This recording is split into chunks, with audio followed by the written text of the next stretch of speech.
Un nuevo siglo, un nuevo horizonte, un nuevo relato que, si se enuncia, se hace historia activa.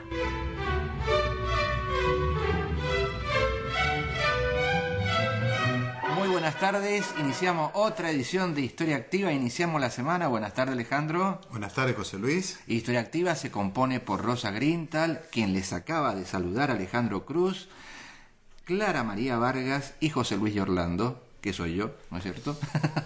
Así que muy buenas tardes a todos. Y bueno, iniciamos y continuamos los temas de la semana pasada, que estamos un poco siguiendo la línea del profesor Carlos Escudé, del doctor Carlos Escudé, ¿sí? Que, es decir, estamos sacando algunos aspectos narrativos, ¿no es cierto?, de esa interesante tesis doctoral, ¿no es cierto?, y lo estamos comparando. Esto dentro del contexto de la Argentina y la Segunda Guerra Mundial, ¿no? Así es.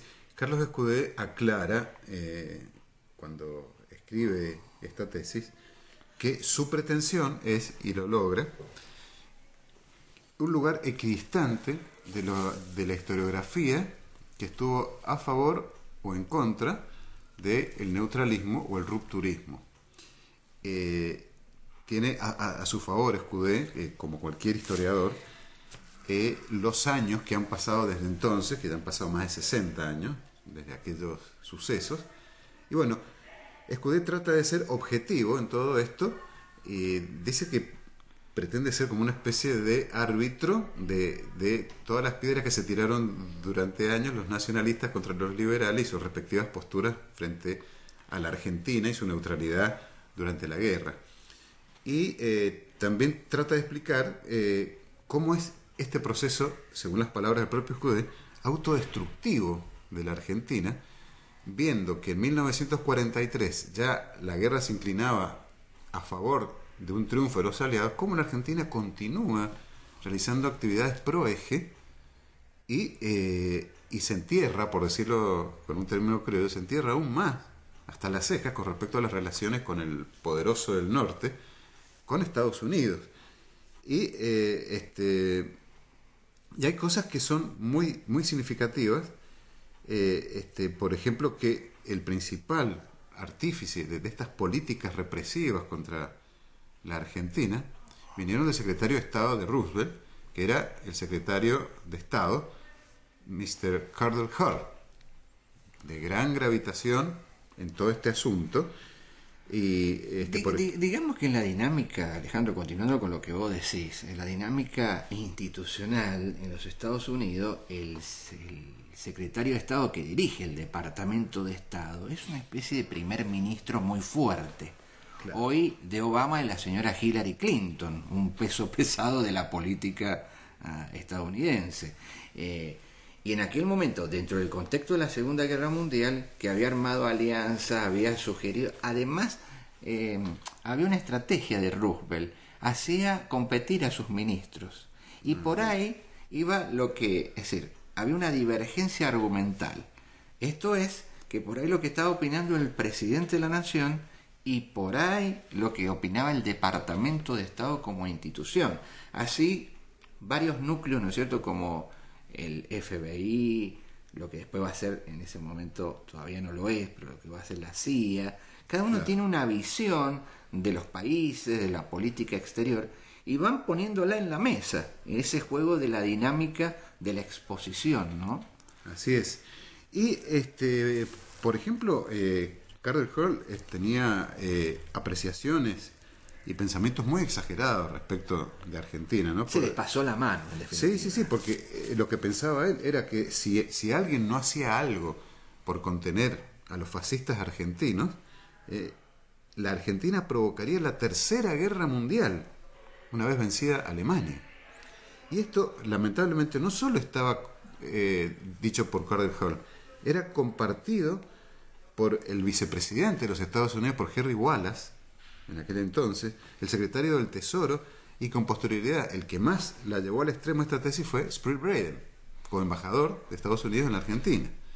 Así que, de acuerdo con la percepción que tenían los funcionarios del Foreign Office en Inglaterra, el continuo ataque americano contra el gobierno argentino fue un factor importante que condujeron al golpe militar de 1943, porque estos golpes ya venían de antes, y que al principio fue considerado, este golpe del 4 de junio, fue considerado por la Embajada de los Estados Unidos como un éxito de su gestión, por haber volteado a Castillo. Y en un primer momento los políticos norteamericanos creyeron que el gobierno de facto iba a romper relaciones con el eje y que ellos iban a levantar las restricciones económicas que pesaban sobre la Argentina. Pero se llevaron un chasco, por decirlo así, porque el gobierno militar entró con los tapones de punta con el tema de las posturas extremas de derecha, continuó apoyando al eje y siguió siendo un rebelde respecto de las imposiciones de Estados Unidos.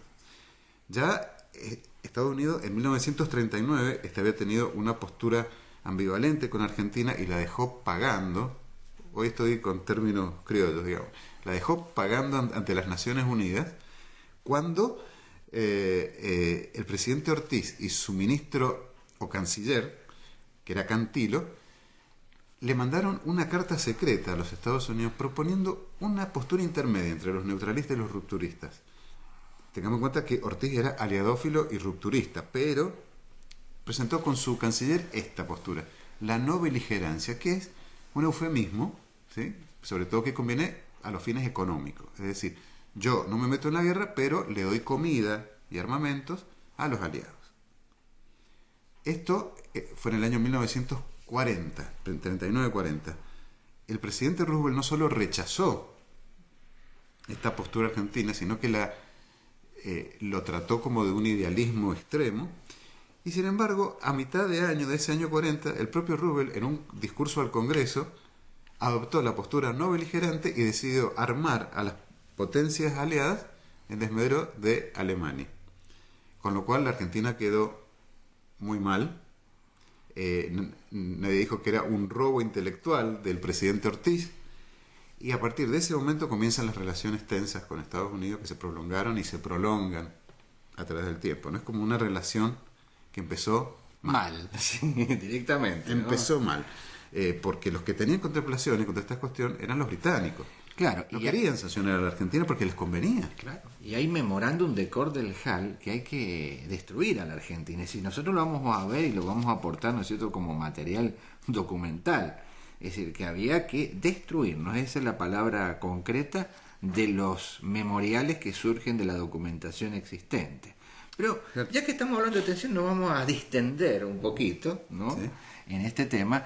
Y quiero saludar a todos nuestros colegas profesores de toda la provincia y de todo lo que están escuchando en la nación y en el mundo, porque hoy es el Día del Profesor en la Argentina, ¿sí? Así que vaya a través, ¿no es cierto?, de todos los que desempeñan la función docente.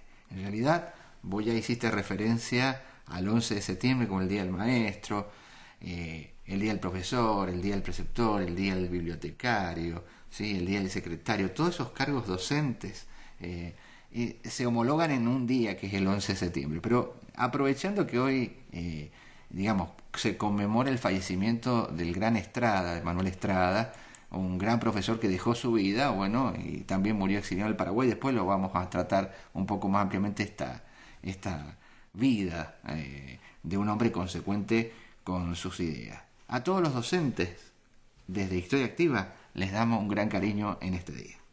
Especialmente a todos los queridos amigos que nos siguen todos los días, que son docentes, por supuesto. Claro, de nuestra promoción. De nuestra promoción, por empezando con nuestra promoción para que nadie se ofenda. Para que nadie se ofenda, muy, muy bien. Vos tenés razón en lo que acabas de citar, desde el momento en que lo sostiene Escudé también. El propósito de Carter Hall era destruir al gobierno de Pedro Pablo Ramírez. Era la destrucción sistemática del gobierno militar. Y, sin embargo, sus funcionarios menores le rogaban a Carter Hall que no siguiera con eso, porque lo que se venía podía ser peor para los intereses de Estados Unidos. Y de hecho había un subsecretario que se llamaba Sumner Welles, famoso Sumner Welles, que confiesa en su memoria que Carter Hall tenía un prejuicio casi psicopático contra la Argentina.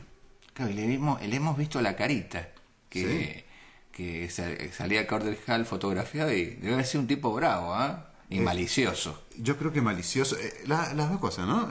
Bravo y malicioso. Y bueno, el hecho es que una vez que cae Ramírez, en febrero de 1944, por las presiones de Estados Unidos, las presiones del GO, el tándem Farrell-Perón asume la conducción y le va a ser mucho más difícil ahora a Carvajal vulnerar a este binomio. Sobre todo a Perón, que era quien tenía el poder real del gobierno militar. Y es así que, por ejemplo, Perón comienza a fraguar un bloque austral, es decir, una alianza de la Argentina con Uruguay y Chile para hacer frente a las pretensiones de Estados Unidos frente a la guerra. Cuando se entera Carvajal de esto, se vuelve más loco todavía, porque ya ve como un bloque austral, suena peligrosísimo. Claro. Pero en realidad Perón no logra conciliar los intereses de todos estos países para realmente hacerlo en la práctica, y queda en los planes, nada más. Siempre se ha coincidido en algunos historiadores, y a estos puntos escudé, en que Brasil, por haberse aliado, obtuvo mejoras económicas que fueron en desmedro de Argentina. Y Escudé dice que en realidad las ventajas económicas las obtuvo durante la guerra. Después, olvídate. Sí. O sea, te desecho. Te usé. Chao. Y te deseché. Claro. Lo que no obsta para que Brasil siempre, a lo largo del tiempo, haya tenido mucha más ventajas económicas respecto a Estados Unidos que Argentina, que siempre quedó como el enemigo solapado. Así es.